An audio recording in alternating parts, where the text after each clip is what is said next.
अब जैसे भावनाओं को ठेस पहुंचाने की बात जो ये मूर्ख लोग करते हैं, जो स्वार्थी करते हैं, जनता को भ्रमित करते हैं कि हमारी भावनाओं को ठेस पहुंचा दिया, इन मंदिर मस्जिदों गुरुद्वारों और चर्चों की पूजा को ठीक नहीं बताया,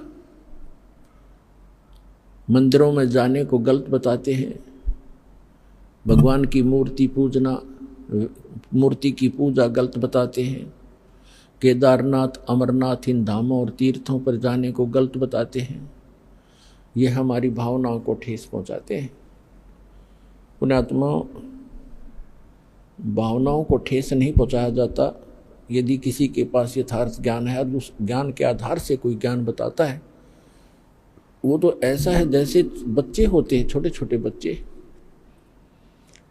अग्नि जल रही होती है, आग जल रही है,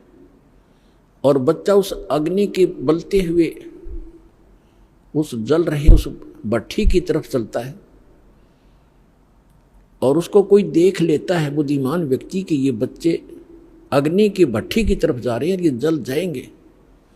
उनको जाकर वो उठा लेता है और वो जाना चाहते हैं, उसको अच्छी वस्तु समझ के पकड़ना चाहते हैं और उसको उठा लेता है, तो वो रोता भी है और कहता है मुझे छोड़ दे, इधर ही जाने दे।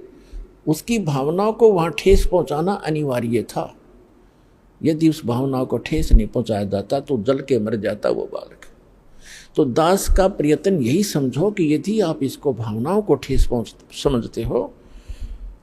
तो ये इस प्रकार की भावनाओं को ठेस पहुँचाना दास की मजबूरी होगी, क्योंकि दास इस मार्ग से परिचित हो चुका है